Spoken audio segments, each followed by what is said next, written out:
My husband, Brian, whom I supported through thick and thin, was promoted to department head, but then he was taken away by my best friend. He discarded me and the child we had raised together, betraying me as completely as my once trusted friend. It was the lowest point of my life, but thanks to my daughter, who was now an adult starting her career, I managed to recover and move forward.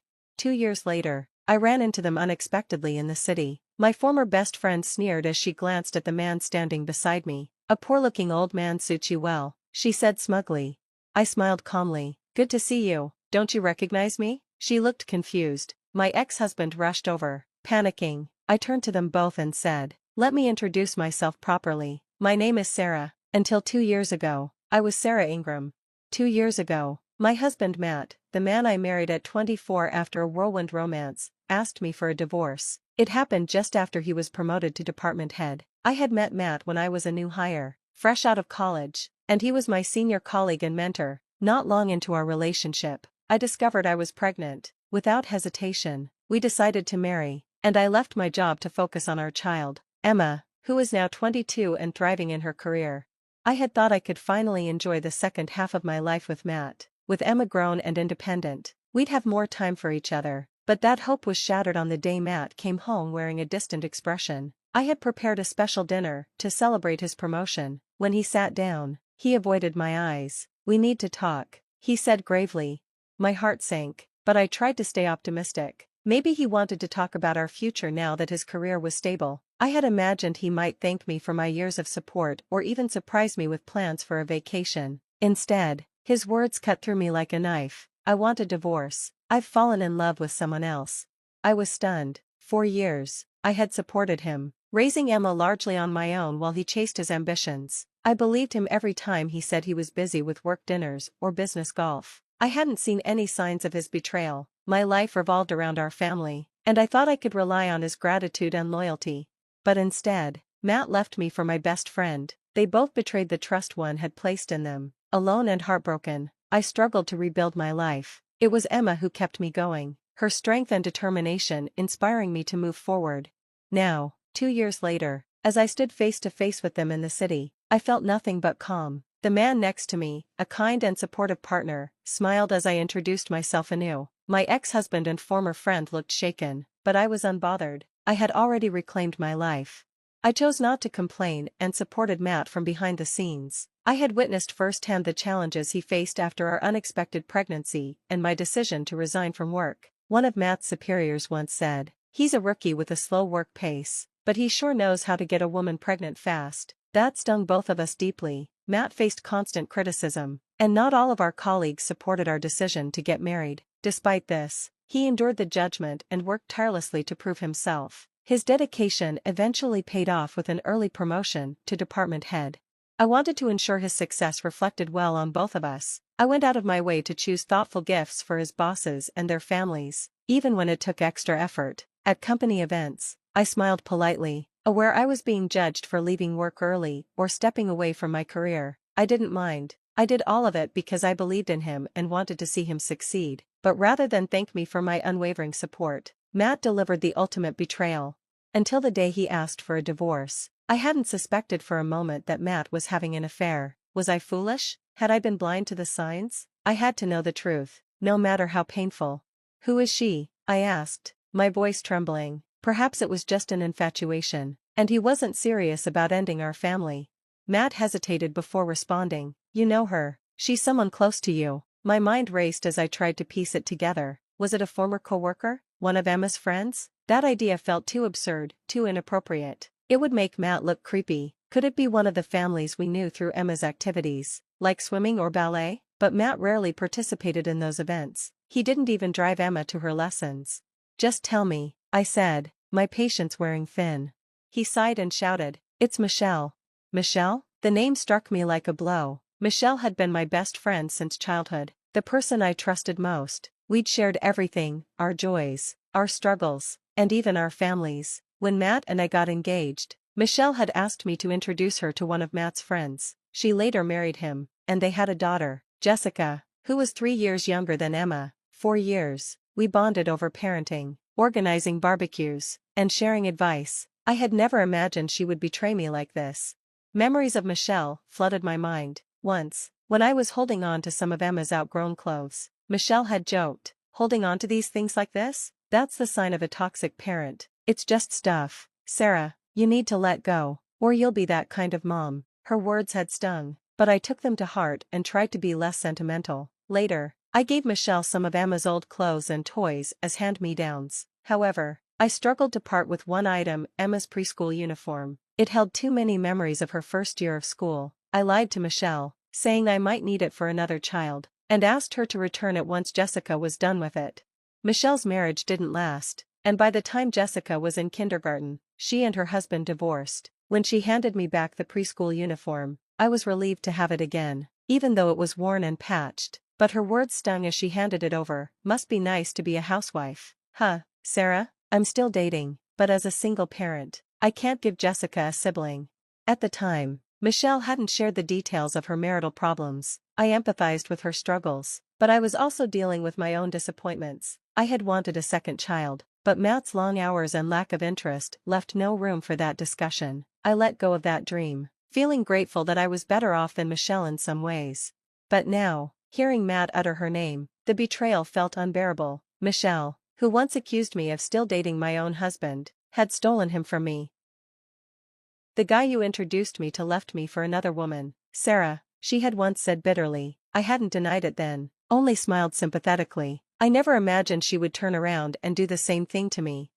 Michelle picked a fight with me not long after her divorce. It all started because she'd asked me to introduce her to someone I barely knew, her now ex-husband. When I first met him, Michelle was immediately drawn to his looks and made it her mission to pursue him. I had advised her to take things slow and really get to know him, but she didn't listen. Later, when her marriage fell apart, she blamed me. I was confused but sympathetic, recognizing she needed a friend to lean on during a tough time. I didn't hold it against her.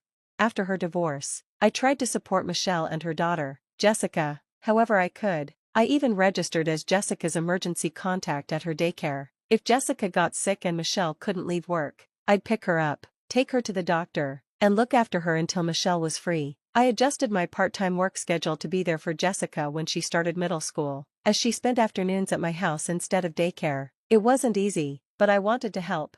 When my own daughter, Emma, graduated from elementary school and moved on to middle school, my life took a turn. A clerk at my part-time job got married and relocated, and my company offered me a full-time position. Matt, my husband, supported the idea of increasing our household income, and Emma was on board too. After years of focusing on family, I was excited to take on this new chapter. However, working full-time meant I couldn't continue looking after Jessica after school. Michelle and I had to adjust. Jessica began coming home to an empty house, but I figured it wasn't my responsibility anymore. Life moved on.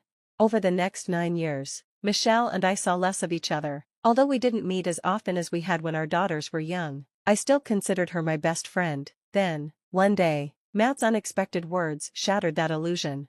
"I want a divorce. I'm in love with Michelle." His declaration hit me like a ton of bricks. I tried to laugh it off, thinking it had to be some kind of joke. "You're kidding, right? Michelle is my best friend." But Matt's expression was deadly serious. "I know she's your best friend, but I've fallen for her. I can't help how I feel." I stared at him, stunned. How could a 49-year-old man with a 22-year-old daughter speak so childishly? It felt like I was trapped in some absurd soap opera. "So it's just your crush, right? Michelle would never betray me." Desperate for clarity, I called Michelle. She picked up immediately. "Michelle, can you come over? Matt's saying some crazy things." But instead of laughing it off, Michelle chuckled. "Oh, I already know. Matt told me he was asking you for a divorce today." "You knew?" My heart sank. "You've been talking to him?" Her voice was cheerful, almost gleeful. "Yes, Sarah, I'm sorry, but Matt's in love with me now. He wants to divorce you and marry me." The world seemed to spin. This had to be a cruel joke. My husband and my best friend conspiring together? It was too much to believe. Matt left the room muttering something about going out for a smoke, something he hadn't done since I was pregnant. When had he started again? When he returned, he wasn't alone. Michelle walked in beside him, and they both looked resolute.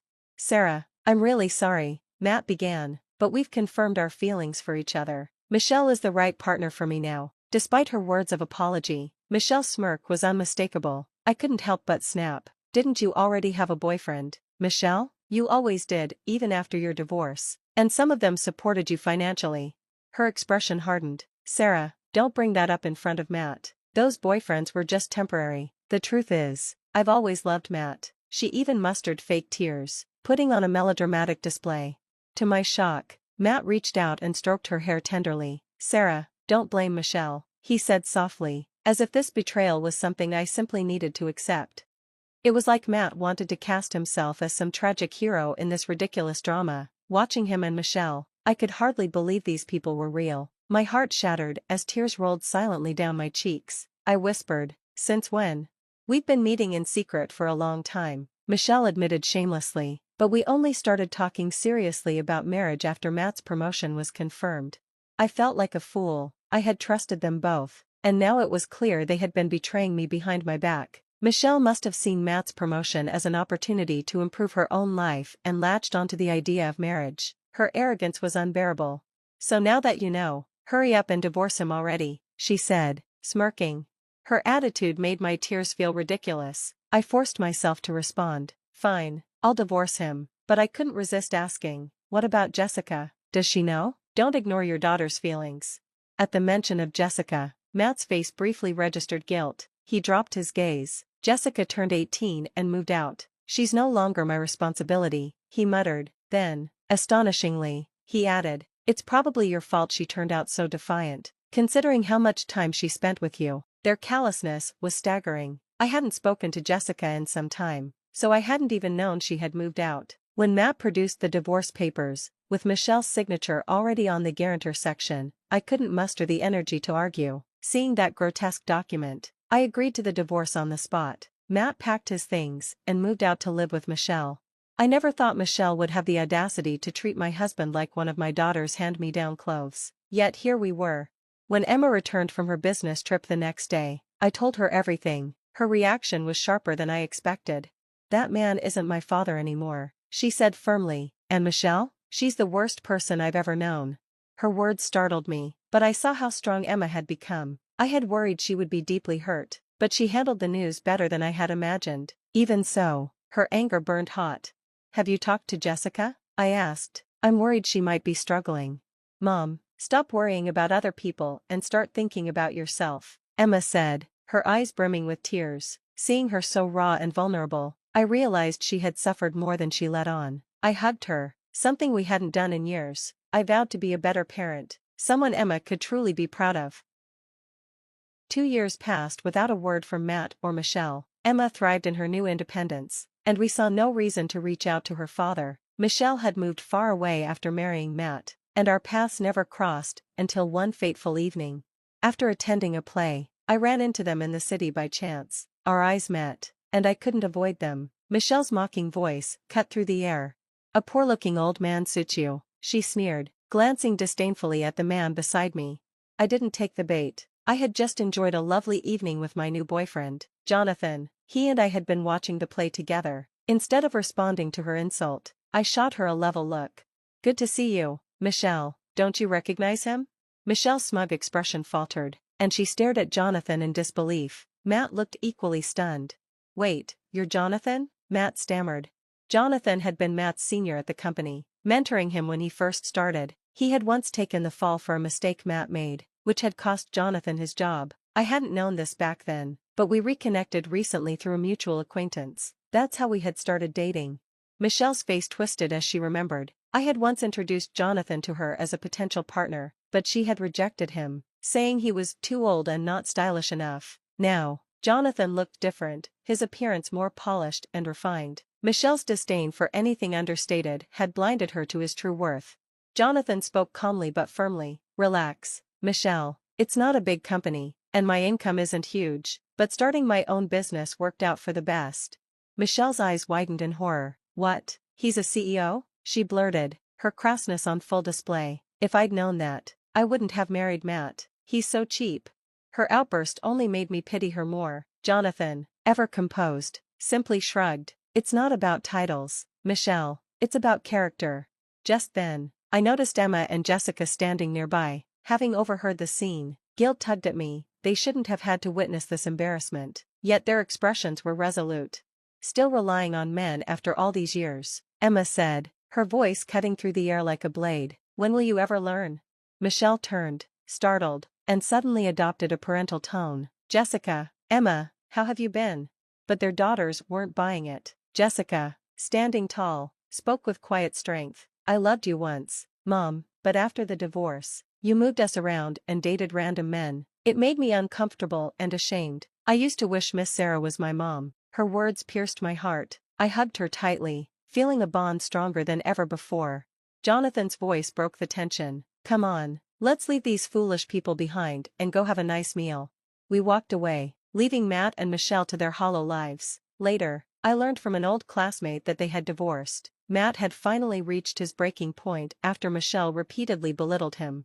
Emma and Jessica grew closer, like true sisters. Jonathan eventually proposed, and I accepted. Looking back, I realized my first marriage had been a mistake, but it had led me to where I belonged. Together, Jonathan, Emma, Jessica, and I are building a new life, filled with love and laughter.